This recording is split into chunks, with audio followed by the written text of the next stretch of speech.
My name is Kevin Porman. I'm a developer advocate here at Salesforce, and today we're going to be doing something a little bit different. Normally, in the codeLive hour every Thursday, we work on Apex and Apex recipes, and sometimes it's JavaScript, sometimes it's things related to Flow, but it's always more centrally focused on Salesforce development. Today, we're going to branch out a little bit to sort of a partner ecosystem. We're going to be working with an iOS app that we have called Redwoods.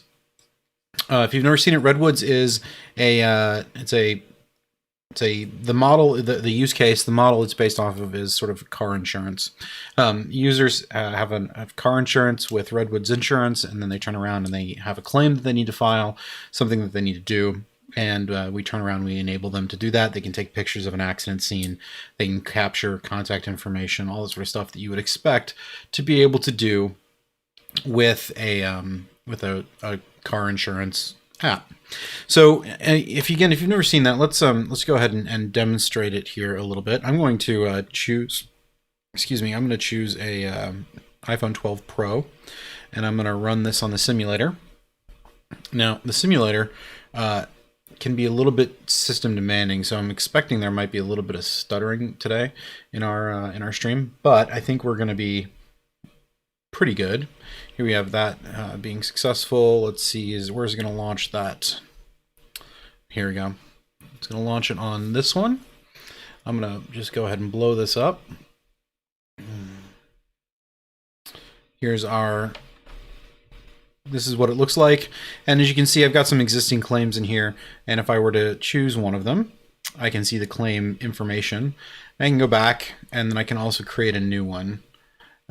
So if I go here and I can, right now, since it's a simulator, I don't have a GPS location, so it's showing me in the middle of the South Pacific, which is lovely. I'd like to be there. It's nice and cold here in Indiana today, but regardless, that's incorrect. So I can fix that a little bit with here's a little bit of Xcode wizardry. I'm going to go over here and where is my route? I don't have the little, okay. Well, usually it gives you the ability to choose what your location is. So what I'm going to do is I'm going to stop this. Stop. And okay, thank you. And what I'm going to do is I'm going to try that again.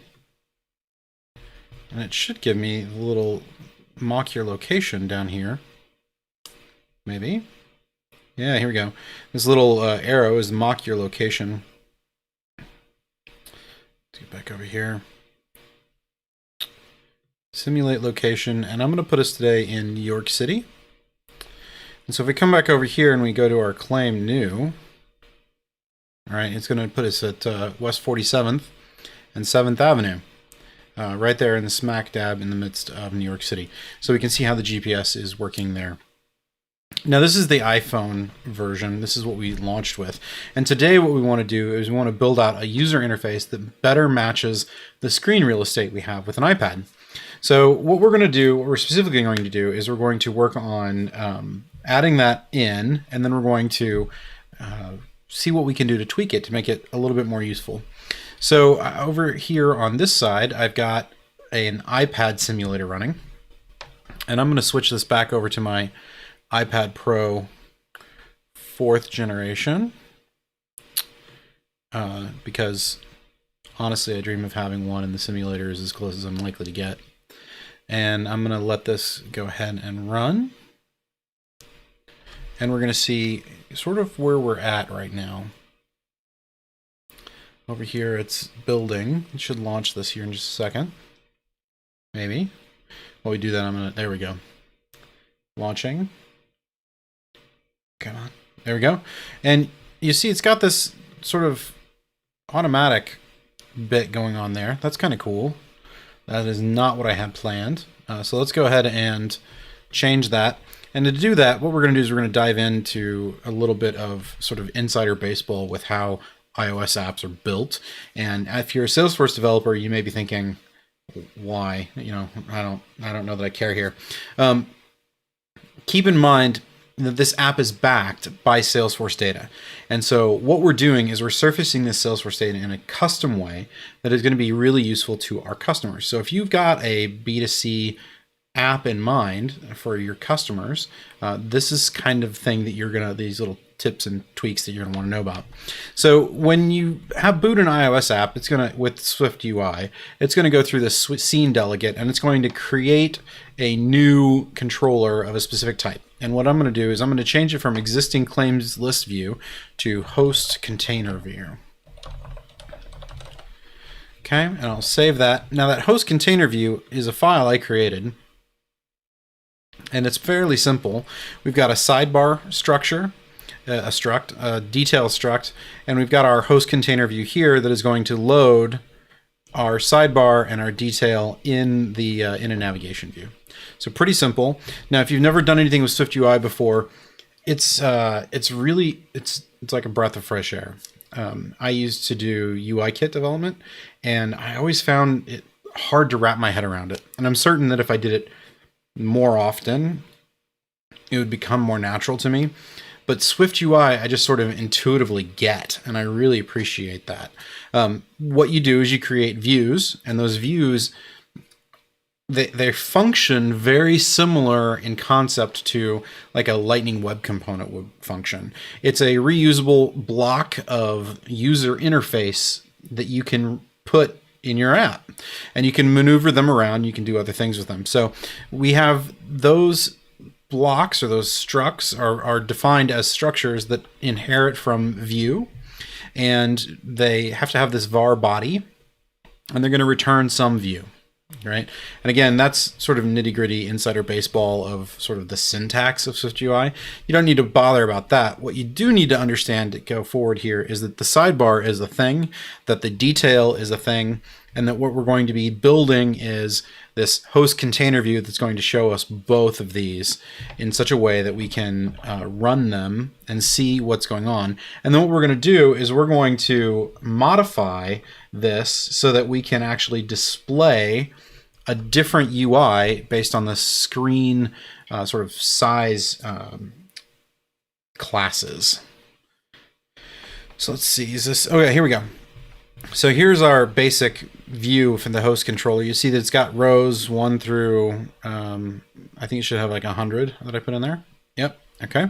And we got our detail. And with just creating that navigation view with the sidebar one and then the detail one, we get this neat little button up here, and we can do this and make it reappear. And I've styled this to look a lot like a sidebar on iOS or iPadOS. Okay, or I'm going to. So the first thing we want to do is get this list not to be row 1 through 100, but to be actually our existing claims. So let's go ahead and refactor our existing claim view so that we're taking it out of a navigation view, because we've already got one, and then start putting this together in something that we can reuse.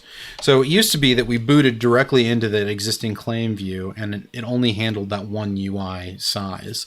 What we're going to do is we're going to abstract this out, so this is just the existing claim list, and then we're going to put that existing claim list into our host container view that is going to allow us to switch sides switch sizes and things. At this point, you know, we've got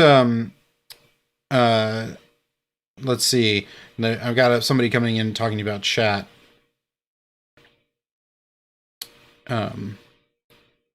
Okay, so we've got some people who are gonna, if you want to chat us, that's fine. It may take a second.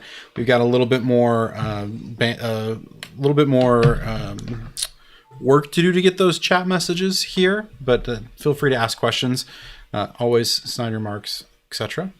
So what we're going to do is we're going to change our existing claim list view. We're going to take out this navigation view here because we don't want that. And I'm just going to look here. Where's this one? One of the things that I always liked about... Okay, so we're going to get rid of that. And... that. Okay. Now if we save this, we should be able to put this back in our host container view. So in our sidebar, instead of having that list, we're going to return an existing list claim view. Like that. Simple, short little refactor. Build succeeded. Let's see what this runs as. No whammies, no whammies, no whammies. Boom, look at that. Now, we already have that, and we can hide our sidebar. It's looking much more iPad-ish. But we can, what happens if we click on this? Oh, it automatically handles that to put that in the detail view for us. I love that. I've done no coding to make that happen. What's really awesome is that just happens. I love that. If we click on new, that new, whoop, okay. Allow while using app. It prompted me for my little permission there. If I got rid of this, check this out. And here's what's really cool. Because I've built this with SwiftUI, because I'm using just that navigation view, because I'm building this with components that are customized for what I need, like with this logic of finding the different pre-existing or existing claims. But what I can also do is that also gives me things like, I'm going to open up something in side by side or on top of, and you can see what happens when I do that. It automatically changes the way the navigation view renders. So now I've got the navigation view that shows up over here, and I've also got my little browser window over here, and I can resize those. And what I want to be able to do now is to make this happen so that it works no matter what, regardless of if it's on an iPhone or an iPad. And I want to be able to tweak it so that when I'm looking at, here, let's do this. If I'm looking at this claim, I want this information to be shown to me differently on an iPad than it is on an iPhone. So we've made this quick change. We've changed literally, I think, 3 lines of code. And I want to see what happens when I look at this on an iPhone. So let's go over here, back to our Xcode. I'm going to stop this, and I'm going to change this back to my iPhone 12 and launch it again. And this should be, oh, I need to choose iPhone 12 Pro so it doesn't launch a whole new one. There we go. iPhone 12 Pro. It's going to build. Run over here. There we go. Running. I can appreciate this. All right, so I haven't changed anything. We're still using that same bit of code that is using the navigation view the way we expect it, and it's automatically sized this to start using it for the iPhone. Now, if you go back over to our iPad version, you'll see that there's some issues here. Let me get rid of this side view. Come on. I always find this harder to do on the simulator than... Okay. Now can I get rid of it? No.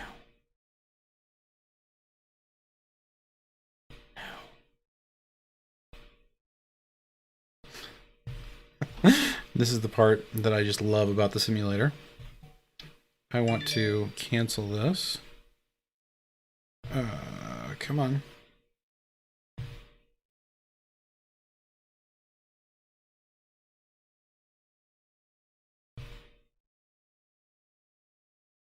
Come on.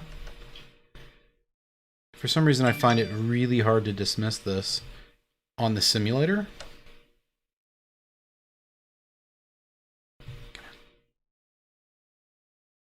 Come on. So earlier today, I asked people to tell me you're a Salesforce developer without telling me you're a Salesforce developer. And I've gotten a whole bunch of interesting reactions to that. If you have one, feel free to put it in the chat here. Come on. This is so hard on the simulator, and I don't know why. Okay, go away. Okay, you know what? We're just going to make this super skinny. There we go. All right. All right, now one of the things that I've noticed here is in our iPad layout, we can't really see existing claims because our layout buttons are in the way. All right, so let's go ahead and see if we can't make some changes to this view here in our navigation view that are going to affect how we might display things.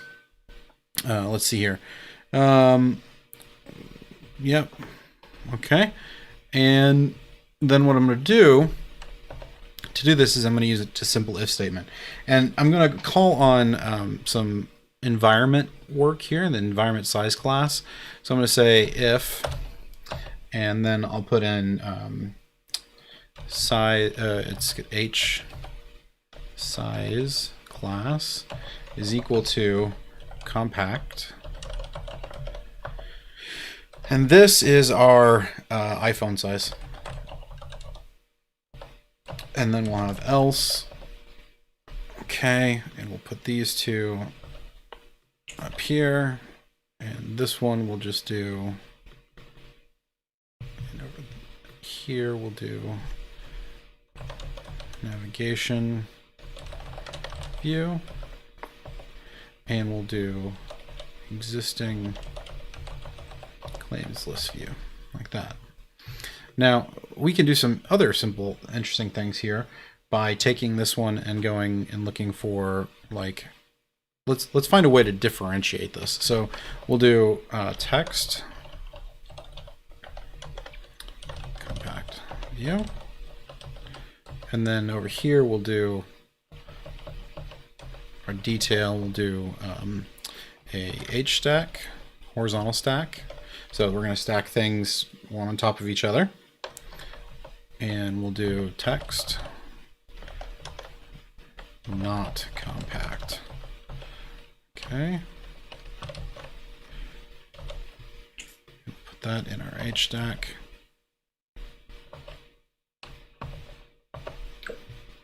Come on. Detail. Okay. Now I'm going to be a little picky and format my code here. And let's go ahead and run this. We're going to run it on the iPhone Pro. So we should see as it kicks over. Is it going to kick over automatically? Yeah, here we go. All right, compact view.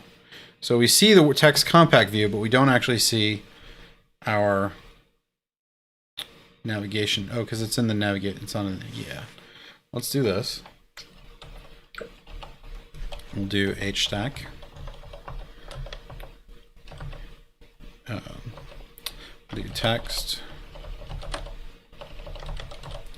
There's like a frame rate for typing here. Compact view. And then we'll do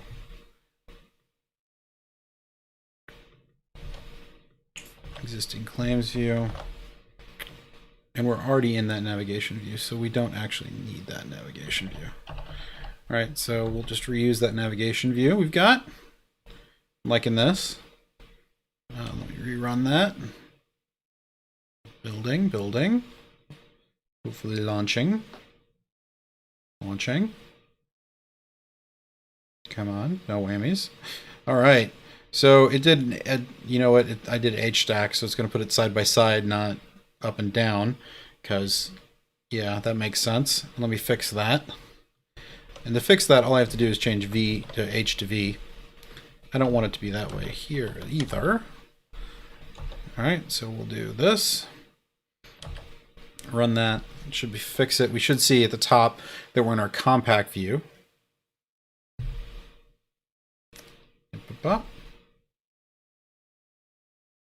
There we go. So here's our compact view. Now if we start doing things, we're in that navigation view. We haven't had to change anything. So we're just doing it that way. And I'm going to go back over to my code. Now if I were to run this in my iPad Pro, we should see the sidebar. And then at the top we'll see not compact. And then our details if we've got any. Okay. Launch that. Not compact. Detail.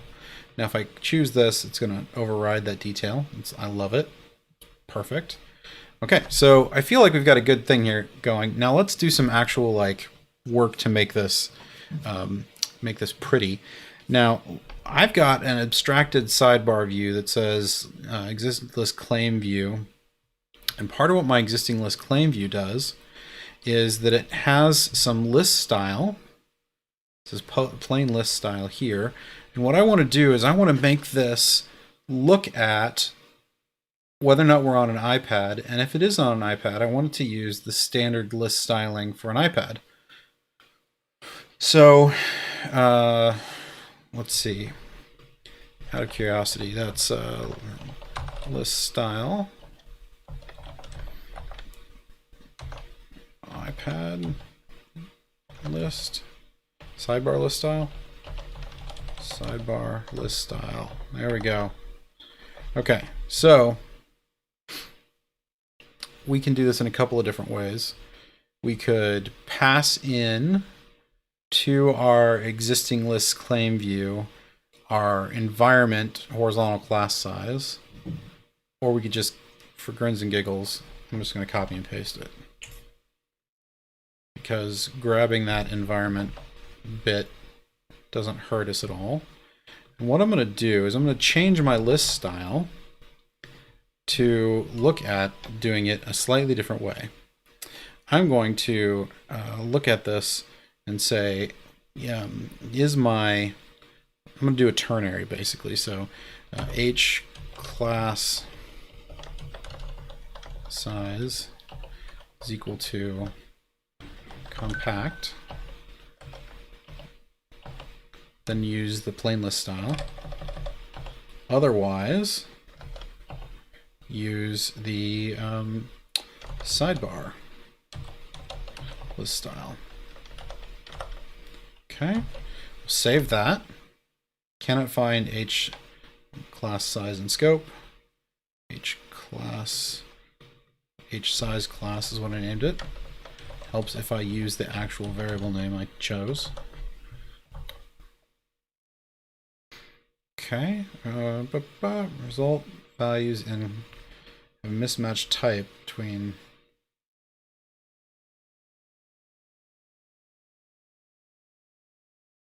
plain list style and sidebar list style. Yes, I know.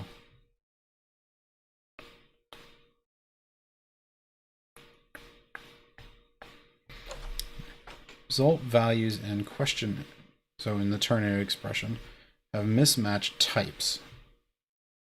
So list style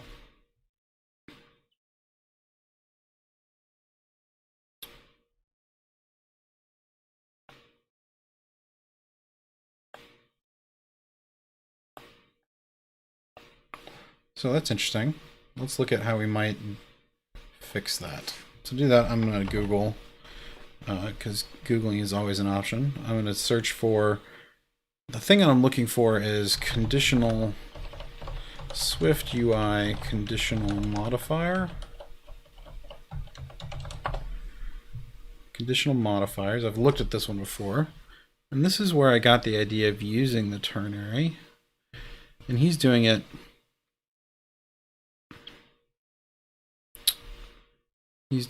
based off that, but I feel like that should work because it should coerce it to us. So if we look at our host view controller, come on.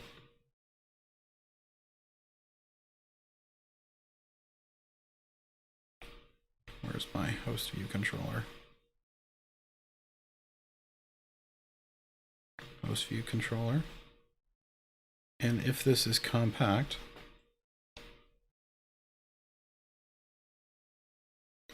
how do we extract that out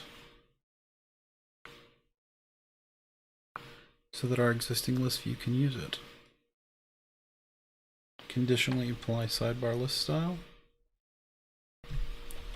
Conditionally apply sidebar list style.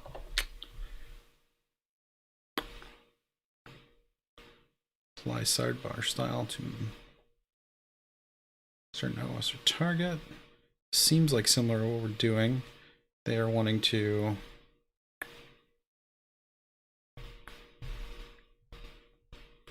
better off doing this. What is this? The list style, sidebar list style, default navigation. Okay, so they're doing it with a preprocessor. And then putting that down here in the list, we're going to have the list style.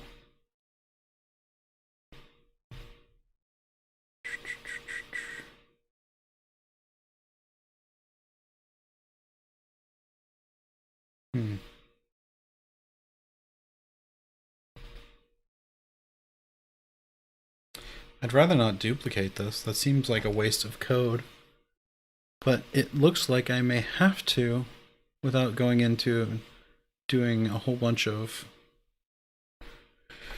This was not the issue I expected to get hung up on, I'll be honest with you. I'm honest with you. Do I have anybody out there tuned in today? Any chat messages from anybody wanting to say hello? Anybody gonna give me a hard time? Let's see here. I'm looking at this. I don't want to, because it's not really multi-OS. It's.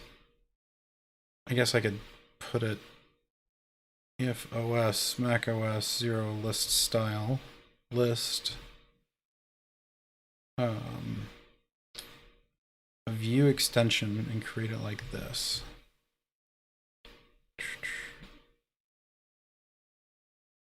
That is not great. That is a little bit of magic that I don't know that I want to go into. Let's see here. View modifier. I don't want to do just for the modifier. Extension. Tangle foreground. Oh, look at that.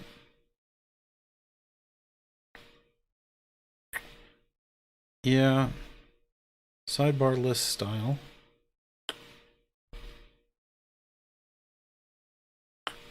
The thing is, this gets complicated with...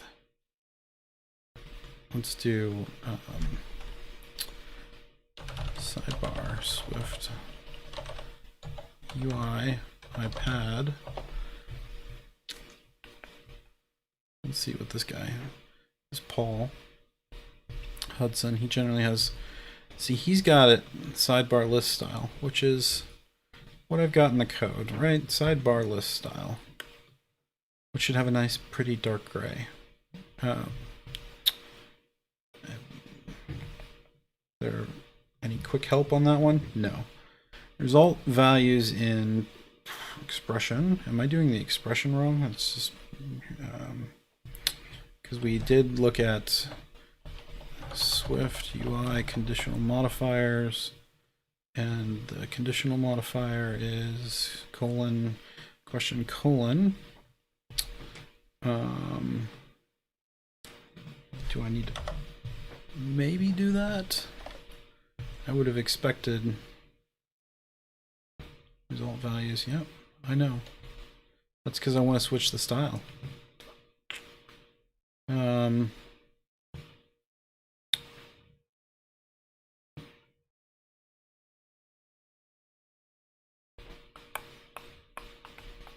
Okay. Well, I want to demonstrate what it looks like to say sidebar list style, so you see what it should look like on an iPad, and then we'll launch that on the iPad here and look at it.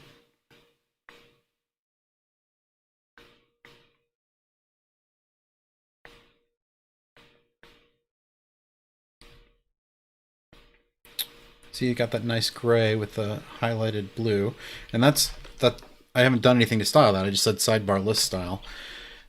I wonder what happens if I run this on an iPad or iPhone, if it will handle that automatically. So let's find out. We'll run this on the iPhone simulator. Okay. Got a Slack. People are watching. No questions yet. All right, that's fair. That's fair. Are we still building? Attaching. Okay.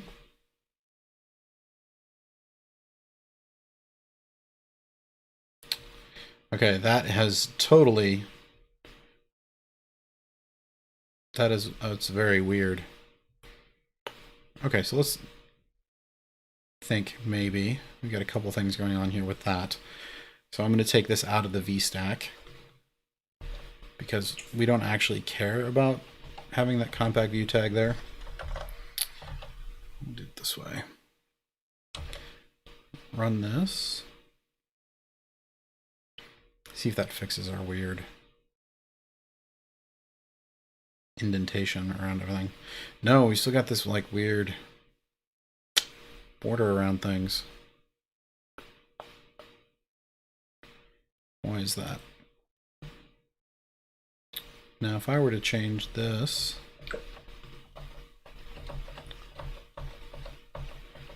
to plain list style,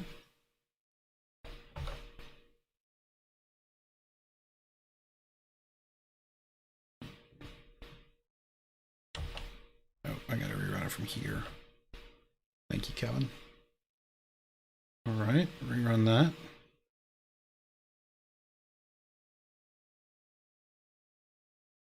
There we go, that's better. All right, so we definitely want to keep plain list style if we are in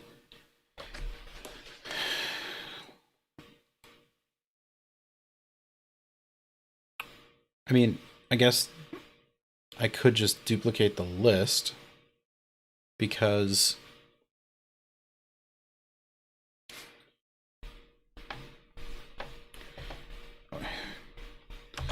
if h size class equal to compact, else, okay, this seems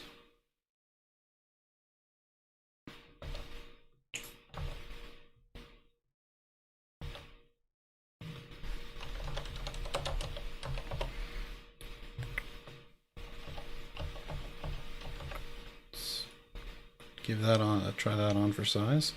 Yeah, because that's going to be part of the, although that doesn't need to be there. Those things, that's the navigation buttons, etc.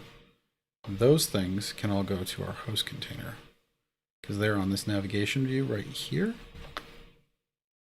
Okay. Host container view has no view model. That's right.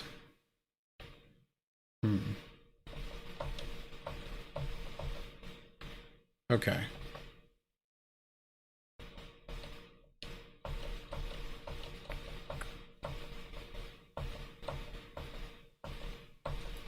Just doesn't do all that. Let's have a think here. Let's look at what would do if we wanted to apply list style by size class, SwiftUI. Insert group list, different layouts and size classes, change a view's layout and response, change a list's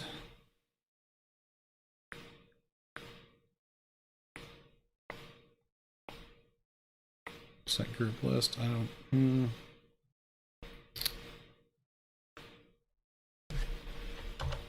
SwiftUI list style. Examples. Oh, look, examples. Okay. Expandable list. Nope, I don't want to. Menu. That's only going to appear for. Yeah, menu. Oh, no, that's on iOS. That's interesting. Navigation view. Put that in the list view, in the navigation view. This is not at all what I'm looking for. List style. We'll look at the Apple docs. Protocol list style. Got plain list style, sidebar list style. So these are all conforming types of the protocol. list style. And if I go look at our code, list style here should be able to accept either, but my ternary doesn't work.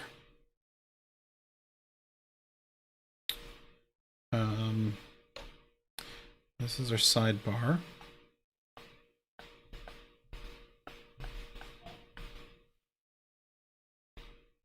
List style. I feel like, so let's do this. We'll do let. No, that's gonna change. We can't do a let variable because that's a constant we're creating. So we can't just create a variable and say what's our size class. We've got this environment variable that we can track, but again,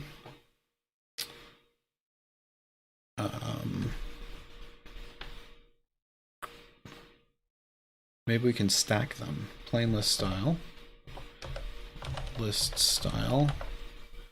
sidebar, list style.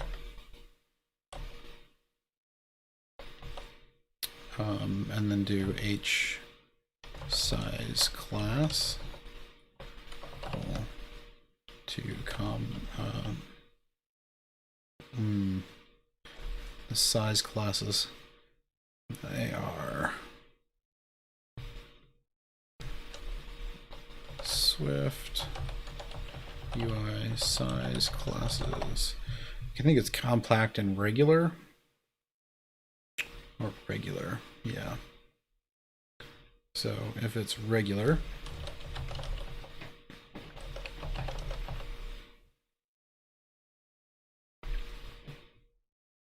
expected,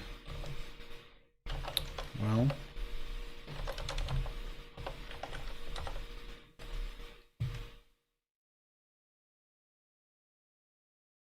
reset values, mismatching types.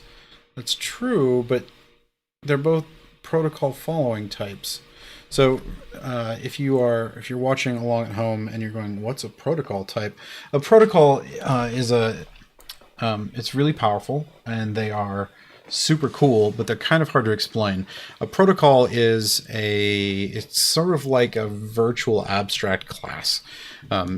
You can provide methods that they have to create or conform to, and they allow you to have sort of multi-object inheritance in a way. That's a super high level nutshell version of what a protocol is. But the gist of it is that two object types that both conform to the same protocol should be able to resolve back to the same type. So sidebar list style and plain list style both are, we were just looking at the docs, are coming back as a conforming protocol for list style.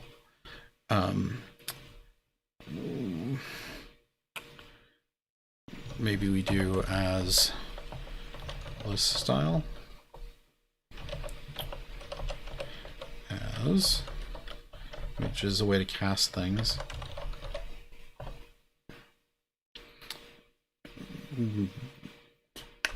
Protocol type list style cannot conform to list style. Only struct enum class types can conform to protocols. Well, that's on this one. What about the next line? How do you like that, apples? We're not complaining yet. Maybe. Value of protocol type cannot conform to list style. Okay.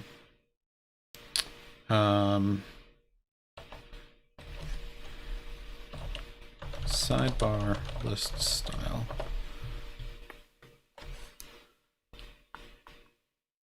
It's a struct. And it conforms to list style.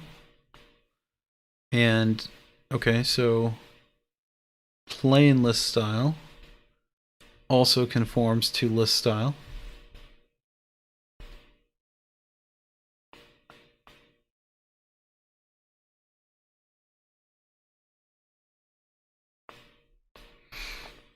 Okay. Let's try this. Var style is equal to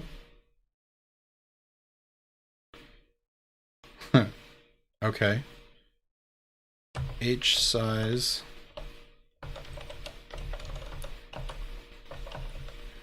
compact. If it is compact, we're going to go with plain list style. Otherwise, we're going to go with sidebar list style. See if it allows us to do that. Comment that. And we'll uncomment this, and then we'll put this in as style. Maybe. Cannot use instance member with and property initializer. Okay.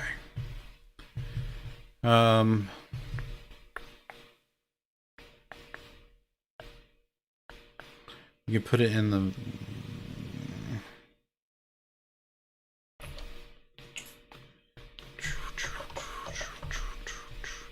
I don't think I can define a var inside a body. Yeah. Doesn't like that either.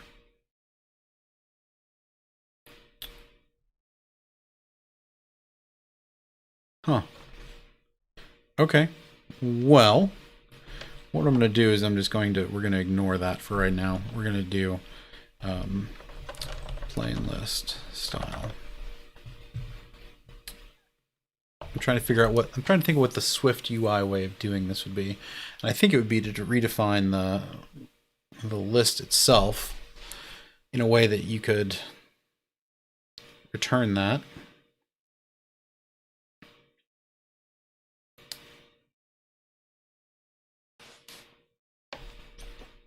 I wonder if I could.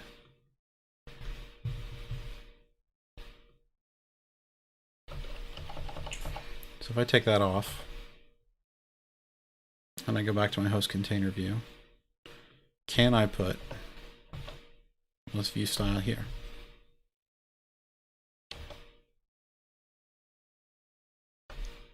Inquiring minds are curious. Interesting. It was that simple all along? Curious. We'll see. That does appear to have done it for the iPhone. Now let's do this over here, where we're going to put the sidebar. In our sidebar, we're going to put list style as sidebar list style. And we'll just color me surprised that it was that simple. It's one of those things where I'm sure if I did this more often. All right. Appears to be working well there. Let's switch over to iPhone or iPad Pro. Running it over here.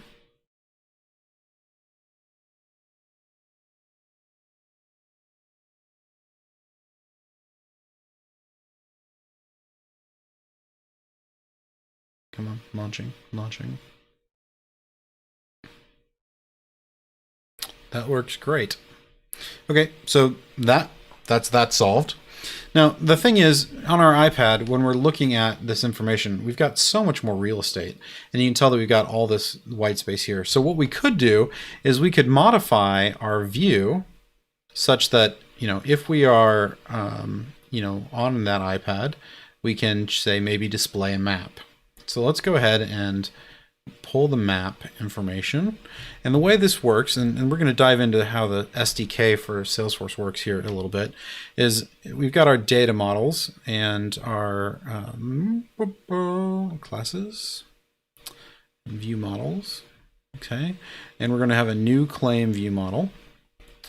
And our new claim view model has got all sorts of information in here, but actually I didn't want view claim new. I want the existing claim list view. There's that. And then when I grab it, what it's going to do is it's going to show me the claim details list model. And the way this works, and this is actually kind of interesting. We've got a way for it to go and grab me all of the fields that show up on the compact layout for the case ID. So if we go back to our user org over here, we go into Object Manager, I am connected to the internet, thank you.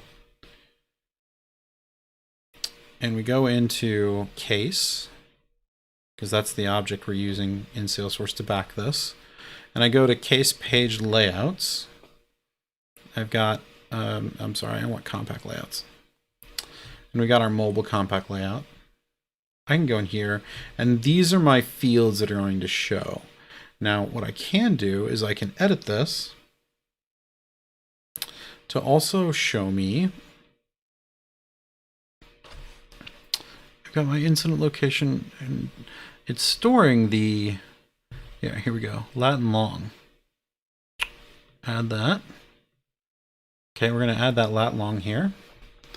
Now, if I go over to Redwoods again, and I rerun this, just want it to refresh. Okay. Now, I haven't changed anything in my code in my app, but if I click on this, now I also get the latitude, longitude for the latitude and longitude for the incident location. So without changing a line of code, because this is backed by Salesforce, I was able to go into the compact layouts, add that field there. And now that we have the Latin long, we can actually start doing something really interesting with it. So let's go in and look at our code for the existing, or the claim details view model. I'm sorry, not that. The claim details, where's my claim details? Here we go. Claim details view. And I'm showing this as a list with all the different information. I'm going to grab it from my claim ID. Now, I could put a map here at the bottom of this, and the way you do that in SwiftUI is you do map. And I forget how, I have an example of using a map. Let's look at the example, which is new claim view, and it's map. That's not the right one. I want the data model. Claim. Where did I put that? Let's look in scenes and components. I mean, description, incident location component. There we go. That's what I was looking for. So we've got this map, and we're going to pass in a coordinate region, and we got a blue car. I'm just going to copy this. Okay, this whole thing here, because normally what I do if I'm going to copy that, I would probably abstract this out into its own view, so that I had like a reusable map component thing here. But for right now, what I'm going to do is I'm just going to put it in here. It's my list view. I want my claim details view. Put this here. Now you've got this coordinate region, and I've got to get a coordinate region. That doesn't exist. But I've got a view model, claim details view model. And my claim view details view model has the idea of a struct that has got a key and a value, right? And so what I'm going to get out of this is just the key, which is going to be like name, and then the value of the name. And the reason I'm doing it this way is so that I can go and quickly grab all of the information related to that compact layout and get back the field name and then the field value. So key value store there. And what I'm going to do is in my claim details list model, I need to create, in order to make this show, I need to give a coordinate region based on that. So let's look at the docs for that. SwiftUI map. How to show a map view. Yeah, sure. We're going to have this create longitude and latitude span. Okay. So this looks like a nice bit of code that we can copy just to start getting an idea of what this does and then to tweak it.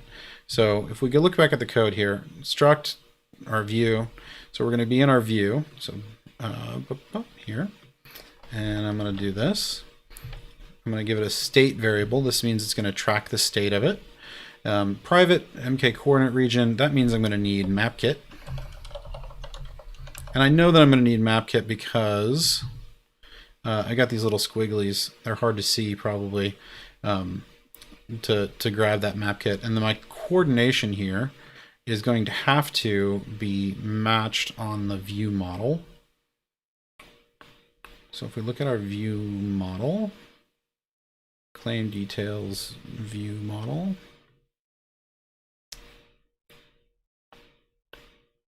We're going to fetch that data. We're going to store it. And we got our claim detail model there. And our claim detail model, view model. Jump to definition. Has just those things there. So let me back up, and then we're going to look at this, and I'm going to say, so once I get this, pull it in, record, my claim details are here. So I'm going to set, what I'm actually going to do, my claim details view. I'm going to put this in my observed object. Okay. Put this here. Okay, and I'll put map kit over here as well.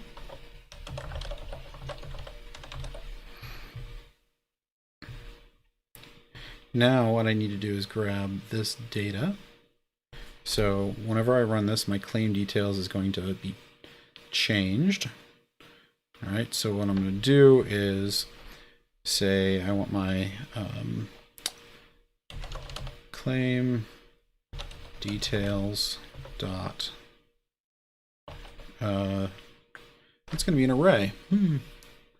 Oh, because it's an array of key value stores. That's right. So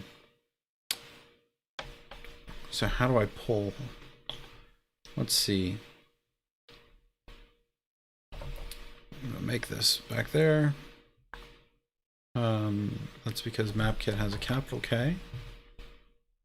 All right. It doesn't like that. Why do we not like that? Unapp not attribute. Oh, that's right. I can't put that there.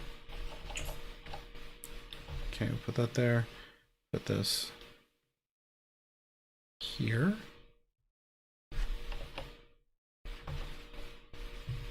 And our coordinate region, we're just going to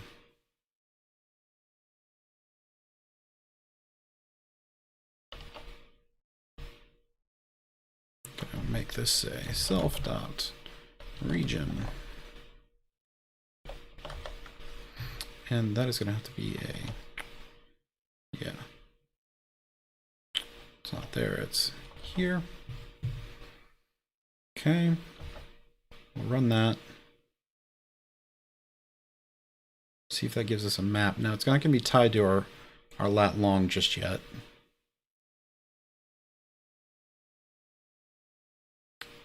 Okay, choose this one. We're loading that. There we go. It's showing us in central London. But look, we've added the map to it there.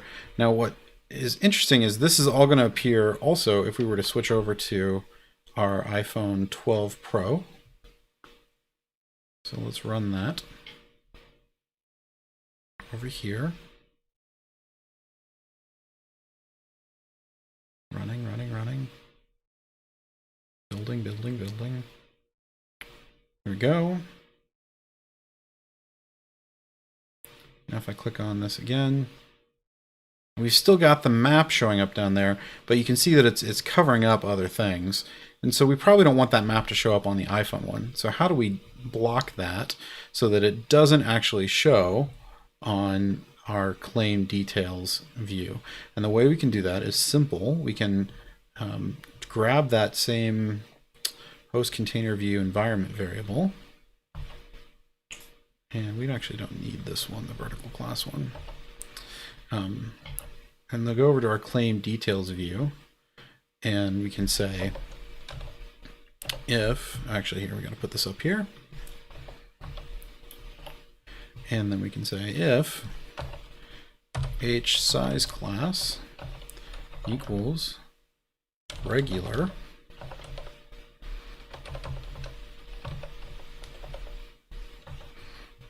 okay, we'll rerun that. Now we're going to launching it back on the iPhone side of things here, and rerun this. Pick one. No map. So we've set this up so that it'll only run this map on the iPad version. And so doing that, we can actually really nicely sort of tailor our UI based on what sort of real estate we have. And I'm going to rerun this on our iPad version. So if we run the iPad version, we should be able to see it show up when we choose a case. So we'll choose this incident at the Sydney Bridge, and there's our map. Now this map is interactive, although it's running very slowly right now. My computer has a load average of 15 at the moment, so it's a little busy. And if we were to do things like hide the... oh, I hit the wrong button. Row. Okay.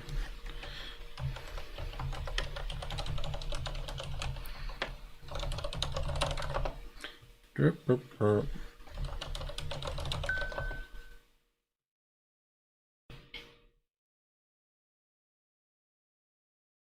I? Okay. There we go. Oh.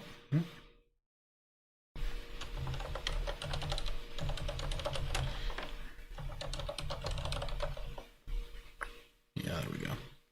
I can log in.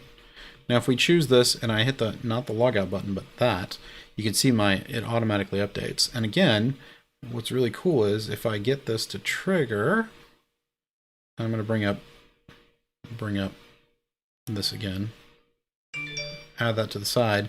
You can see that if I shrink this, boom, you see it's removing it. So it's all very, easy to pull out and figure out what's going on where. And let me pull up the existing claim. There's the map. And guys, and gals, that's what I want to accomplish today. I want to be able to get this iPad interface working. I wanted to tweak part of it to show us something in the iPad version that it doesn't show in the iPhone version, and we accomplished all those goals. I have 2 minutes left. Let's see if anybody's got questions for me here. No questions yet. So what we're going to do is I'm going to say adios and arrivederci, and thank you for tuning in. I'll see you all next week. Same bat time, same bat channel. It's 1 p.m. Eastern on Thursdays, and we'll be back to working with some Apex and JavaScript next week. Thank you very much, and thanks for tuning in.